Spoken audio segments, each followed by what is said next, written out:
আসসালামু আলাইকুম সুপ্রিয় দর্শক, চলে আসলাম এই মুহূর্তে পাওয়া সবচেয়ে গুরুত্বপূর্ণ আবহাওয়ার বিরাট আপডেট নিয়ে। বঙ্গোপসাগরে তৈরি হওয়া বিপরীত ঘূর্ণাবর্তের ফলে 22শে ফেব্রুয়ারি দুপুর থেকে 23শে ফেব্রুয়ারি সন্ধ্যার মধ্যে বাংলাদেশের খুলনা, বরিশাল, ঢাকা, ময়মনসিংহ ও সিলেট বিভাগের বেশ কয়েকটি জেলা, একই সঙ্গে দক্ষিণবঙ্গের বেশ কয়েকটি জেলাতে বিক্ষিপ্ত আকারে বৃষ্টিপাত ও শিলাবৃষ্টি ও তীব্র বজ্রপাতের সতর্কতা জারি করেছে বাংলাদেশ ও ভারতীয় আবহাওয়া দপ্তর তরফ থেকে। আজ 21শে ফেব্রুয়ারি শুক্রবার এবং আগামীকাল 22শে ফেব্রুয়ারি শনিবার কেমন থাকতে পারে আগামী 24 থেকে 48 ঘন্টার আবহাওয়া বাংলাদেশ ও পশ্চিমবঙ্গ, আসাম, মেঘালয় এবং উত্তর থেকে ত্রিপুরা রাজ্যে আগামী 24 থেকে 48 ঘন্টার মধ্যে যেসব জেলাগুলোতে বিক্ষিপ্ত আকারে বৃষ্টিপাত ও তীব্র বজ্রপাতের সম্ভাবনা রয়েছে।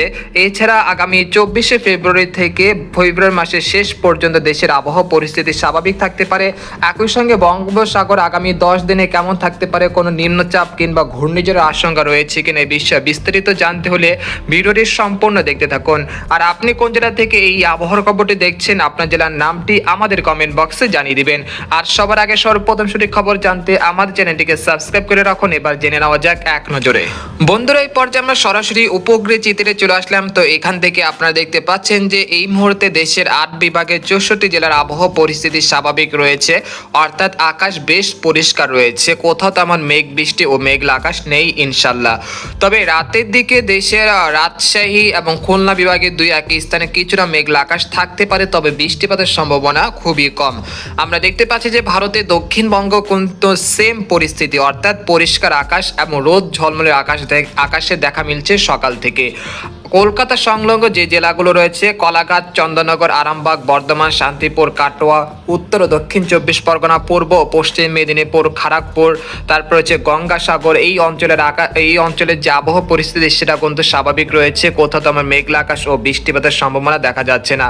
তবে উত্তরে যে জেলাগুলো রয়েছে যেমন পুরুলিয়া, বানকড়িয়া, তারপর দুর্গাপুর, শিউরি, নালিহাটি, তারপর মালদহ, এই অঞ্চলের দুই এক স্থানে কিছুটা মেঘের যে আবির্ভাব সেটা কিন্তু সৃষ্টি হতে শুরু করেছে। তবে আগামীকাল সকালের দিকে এই অঞ্চলগুলো দুই এক স্থানে বিক্ষিপ্ত আকারে বৃষ্টিপাত ও বজ্র সহ ঝড় বৃষ্টির আশঙ্কা রয়েছে। এই যে উত্তরবঙ্গের যে দক্ষিণবঙ্গের যে উত্তরের যে জেলাগুলো রয়েছে সেখানে। আর আমরা দেখতে পাচ্ছি যে রংপুর বিভাগের কথা বলতে গেলে এই মুহূর্তে রংপুর বিভাগের সবকটি জেলার আবহাওয়া পরিস্থিতি স্বাভাবিক রয়েছে, কোথাও তেমন মেঘলা আকাশ ও বৃষ্টিপাতের সম্ভাবনা নেই। তবে রাতের দিকে কিছুটা মেঘলা আকাশ থাকতে পারে পীরগঞ্জ, তারপর গাইবান্ধা, শিবগঞ্জ, চিলমারি, দিনাজপুর এই অঞ্চলে, তবে বৃষ্টিপাতের সম্ভাবনা খুবই কম। এরপর আমরা দেখতে পাচ্ছি ময়মনসিংহ বিভাগের সবকটি জেলার আবহাওয়া পরিস্থিতি এই মুহূর্তে স্বাভাবিক রয়েছে, অর্থাৎ বলা যায় যে বেশ পরিষ্কার আকাশ রয়েছে, কোথাও তেমন মেঘলা আকাশ ও বৃষ্টিপাতের সম্ভাবনা দেখা যাচ্ছে না। একই সঙ্গে সিলেট বিভাগের আকাশ পরিষ্কার রয়েছে, কোথাও তেমন মেঘলা আকাশ ও বৃষ্টিপাতের সম্ভাবনা দেখা যাচ্ছে না ইনশাল্লাহ। আমরা দেখতে পাচ্ছি যে কাপাসিয়া, কিশোরগঞ্জ, তারপর হচ্ছে গাজীপুর, তারপর নরসিংদী এই অঞ্চলে আকাশ কিছুটা ঘোলাটে রয়েছে, তবে বৃষ্টি বা মেঘলা আকাশ নেই ইনশাল্লাহ, অর্থাৎ বলা যায় যে আবহাওয়া পরিস্থিতি স্বাভাবিক রয়েছে। এই পর্যায়ে জানিয়ে দিব যে আজ রাতে কেমন আবহাওয়া থাকতে পারে সেটা এক নজরে দেখিয়ে দিচ্ছি। ইউরোপিয়ান যে বৃষ্টি বা বজ্রবায়ু মেঘ সেখান থেকে আপনাদেরকে জানিয়ে দিচ্ছি। আমরা সরাসরি রাত 8টার দিকে চলে আসলাম। 21শে ফেব্রুয়ারি রাত 8টার দিকে দেখতে পাচ্ছি যে খুলনা, বরিশাল, চট্টগ্রাম, তারপর ঢাকা, রাজশাহী, ময়মনসিংহ, সিলেট, অর্থাৎ দেশের 8 বিভাগের 64 জেলার আবহাওয়া পরিস্থিতি স্বাভাবিক রয়েছে রাত 8টা থেকে রাত 2টা পর্যন্ত, অর্থাৎ বলা যায় যে দেশের আবহাওয়া পরিস্থিতি রাতে স্বাভাবিক থাকতে পারে। একই সঙ্গে দক্ষিণবঙ্গের সবকটি জেলার আবহাওয়া পরিস্থিতি স্বাভাবিক থাকতে পারে, কোথাও তেমন মেঘলা আকাশ ও বৃষ্টিপাতের সম্ভাবনা দেখা যাচ্ছে না ইনশাল্লাহ। তবে উত্তরবঙ্গে আমরা দেখতে পাচ্ছি যে আলিপুরদুয়ার, কোচবিহার, জলপাইগুড়ি এই অঞ্চলের আকাশ কিছুটা মেঘলা থাকতে পারে, তবে বৃষ্টিপাতের সম্ভাবনা নেই। এছাড়া ভারতের গোয়ালপাড়া, গুয়াহাটি, আসাম, তেজপুর এই অঞ্চলের আকাশ কিছুটা মেঘলা থেকে ও বৃষ্টিপাতের সম্ভাবনা থাকছে রাতের দিকে। এবং বাংলাদেশ এবং দক্ষিণবঙ্গ এবং ভারতের ত্রিপুরা রাজ্য এবং উত্তরবঙ্গের আবহাওয়া পরিস্থিতি স্বাভাবিক থাকতে পারে রাত 3টা পর্যন্ত। এই পর্যায়ে আপনাদেরকে জানিয়ে দিচ্ছি আগামীকাল 22শে ফেব্রুয়ারি কেমন থাকতে পারে আবহাওয়া সেটা আপনাদেরকে এক নজরে দেখিয়ে দিচ্ছি। তো আমরা সরাসরি ইউরোপিয়ান যে মেঘের বার্তা রয়েছে সেখানে চলে আসলাম। তো এখান থেকে আপনারা দেখতে পাচ্ছেন যে আগামীকাল ভোর সকালের দিকে পিরোজপুর, মাঠবাড়িয়া, বরিশাল, খেপুপাড়া, পটুয়াখালী, লালমোহন, বুরহুদ্দিন, ঝালকাঠি, এরপর রয়েছে মংলা, তারপর সাতক্ষীরা, খুলনা, তারপর রয়েছে শ্যামনগর এই অঞ্চলে দুই এক স্থানে কিছুটা হালকা থেকে মাঝারি ও তীব্র ঘন কুয়াশা পড়তে পারে, যেটা সকাল 7টা বা 9টা পর্যন্ত চলমান থাকতে পারে। এছাড়া দক্ষিণবঙ্গের কলকাতা, তারপর হচ্ছে কলাঘাট, আরামবাগ, চন্দননগর, উত্তর ও দক্ষিণ 24 পরগনা, খড়গপুর, পূর্ব ও পশ্চিম মেদিনীপুরের বেশ কয়েকটি জেলাতে তীব্র থেকে অতি তীব্র মাত্রার ঘন কুয়াশা পড়তে পারে সকাল বা ভোর সকালের দিকে। এবং দেশের নদী অববাহিকা, তারপর রয়েছে নেত্রকোনা, ময়মনসিংহ, কিশোরগঞ্জ এই অঞ্চলে দুই এক স্থানে কিছুটা হালকা মাঝারি ঘন কুয়াশা পড়তে পারে, যেটা 10টা পর্যন্ত চলমান থাকতে পারে। এরপর আমরা দেখতে পাচ্ছি যে দুপুর 12টার দিকে চলে আসার পর আমরা দেখতে পাচ্ছি যে দক্ষিণবঙ্গের বেশ কয়েকটি জেলাতে আবারও কিছুটা মেঘলা থেকে মেঘলা আকাশ হয়ে আসতে পারে, যেটা দুপুর 12টা থেকে শুরু হতে পারে। আমরা দেখতে পাচ্ছি যে আরামবাগ, বর্ধমান, শান্তিপুর, চন্দননগর, কলকাতা, কলাঘাট, হলদিবাড়ি এই অঞ্চলের আকাশ কিন্তু কিছুটা মেঘের আনাগোনা বৃদ্ধি পেতে শুরু করেছে। একই সঙ্গে দুপুর 2টার মধ্যে আবারও বৃষ্টিপাতের সম্ভাবনা রয়েছে, যেটা আপনাদেরকে আগেই বলেছিলাম যে শনিবার দুপুরের দিকে বৃষ্টিপাতের যে পূর্বাভাস ছিল সেই মতে কিন্তু বৃষ্টিপাত কিন্তু শুরু হতে চলেছে শনিবার দুপুর 2টার দিকে। এরপর আমরা দেখতে পাচ্ছি যে দুর্গাপুর, তারপর বানকরলিয়া, বর্ধমান, শান্তিপুর, তারপর হচ্ছে উত্তর ও দক্ষিণ 24 পরগনা, তারপর হচ্ছে পূর্ব পশ্চিম মেদিনীপুর, কলকাতা, কলাঘাট, খড়গপুর এই অঞ্চলে বেশ কয়েকটি জেলাতে বিক্ষিপ্ত আকারে বৃষ্টি ও বজ্র সহ হালকা মাঝারি বৃষ্টিপাত ও কোথাও কোথাও শিলাবৃষ্টির সম্ভাবনা থাকছে।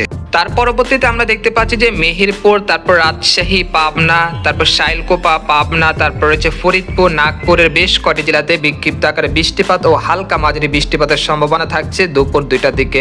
এরপর বিকেল 4টার দিকে চলে আসলাম। এরপর বিকেল 4টা বা 5টার দিকে চলে আসবো। আমরা দেখতে পাচ্ছি যে দেশের মধ্যাঞ্চল এবং দক্ষিণ পশ্চিম অঞ্চলে বেশ কয়েকটি জেলাতে বিক্ষিপ্ত আকারে বৃষ্টিপাত ও বজ্রের সহ হালকা মাঝারি বৃষ্টিপাত চলমান রয়েছে, যেটা মেহেরপুর, সাইলকোপা, তারপর হচ্ছে নড়াইল, চুয়াডাঙ্গা, তারপর রয়েছে ঝিনাইদহ, খুলনা, তারপর দক্ষিণবঙ্গের আরামবাগ, দুর্গাপুর, বর্ধমান, শান্তিপুর, পূর্ব পশ্চিম মেদিনীপুর, উত্তর ও দক্ষিণ 24 পরগনা বেশ কয়েকটি জেলাতে বিক্ষিপ্ত আকারে বৃষ্টি ও বজ্র সহ শিলা বৃষ্টিপাতের সম্ভাবনা থাকছে 22শে ফেব্রুয়ারি বিকেলের 5টার দিকে। এরপর আমরা সন্ধ্যার দিকে চলে আসলাম। সন্ধ্যা বা রাতে 8টার দিকে চলে আসলাম। তো আমরা দেখতে পাচ্ছি যে ঢাকা বিভাগের মুন্সিগঞ্জ, পদ্মা নদী তীরবর্তী অঞ্চল, ফরিদপুর, মাদারীপুর, চাঁদপুর, নোয়াখালী, তারপর হচ্ছে বরিশাল, খুলনা, পিরোজপুর, মাঠবাড়িয়া, সাতক্ষীরা, শ্যামনগর, যশোর, তারপর হচ্ছে উত্তর দক্ষিণ 24 পরগনা, কলকাতা, তারপর কলাঘাট, আরামবাগের বেশ কয়েকটি জেলাতে বিক্ষিপ্ত আকারে বৃষ্টিপাত শুরু হতে পারে, যেটা রাত 8টা বা 9টা পর্যন্ত চলমান থাকতে পারে। তারপর রাত 10টার দিকে আবহাওয়া পরিস্থিতি কিছুটা উন্নতি হলেও 23শে ফেব্রুয়ারি সকাল বা ভোর 6টার দিকে আবারও কিছুটা মেঘলা আকাশ শুরু হতে পারে, যেটা মালদহ এবং ভারতের ধানবাদের দিকে সৃষ্টি হতে পারে, যে মেঘগুলো পরবর্তীতে শক্তি অর্জন করে 23শে ফেব্রুয়ারি সকাল 8টা বা 9টার দিকে দক্ষিণবঙ্গ জুড়ে কিন্তু বিক্ষিপ্ত আকারে বৃষ্টিপাত ও শিলাবৃষ্টি ও কোথাও কোথাও তীব্র বজ্রপাত সহ আক্রান্ত হতে পারে, এবং সেই সাথে ঘন্টায় 40 থেকে 50 কিলোমিটার বেগে দমকা ও ঝড়ো হাওয়া বয়ে যেতে পারে 23শে ফেব্রুয়ারি সকালের দিকে। এরপর আমরা দেখতে পাচ্ছি যে কালাই, তারপর হচ্ছে রাজশাহী, চাঁপাইনবাবগঞ্জ, মহাদেবপুর, সিংড়া, বগুড়া এই অঞ্চলে বেশ কয়েকটি জেলাতে হালকা গুড়ি গুড়ি বৃষ্টিপাত হতে পারে 23শে ফেব্রুয়ারি সকাল 9টার দিকে। এরপর আমরা সকাল 10টা বা 11টার দিকে চলে আসলাম। তো আমরা দেখতে পাচ্ছি যে ময়মনসিংহ, ঢাকা, খুলনা বিভাগের বেশ কয়েকটি জেলাতে হালকা বিক্ষিপ্ত আকারে বৃষ্টিপাতের সম্ভাবনা রয়েছে। একই সঙ্গে দক্ষিণবঙ্গে কিন্তু শিলা বৃষ্টিপাতের সতর্কতা জারি করেছে, যেটা আলিপুর আবহাওয়া দপ্তর তরফ থেকে বলা হয়েছে। এবং এই যে মেঘ বৃষ্টি যেটা শুরু হয়েছে সেটা কিন্তু 23শে ফেব্রুয়ারি রবিবার রাত 10টা পর্যন্ত চলমান থাকতে পারে। তার পরবর্তী সময় আবহাওয়া পরিস্থিতি স্বাভাবিক হয়ে আসতে পারে, একই সঙ্গে পরিষ্কার আকাশে দেখা মিলবে, এবং 24শে ফেব্রুয়ারি থেকে ফেব্রুয়ারি মাসের শেষ পর্যন্ত দেশের আবহাওয়া পরিস্থিতি পরিষ্কার থাকতে পারে, কোথাও তেমন মেঘলা আকাশ ও বৃষ্টিপাতের সম্ভাবনা নেই ইনশাল্লাহ।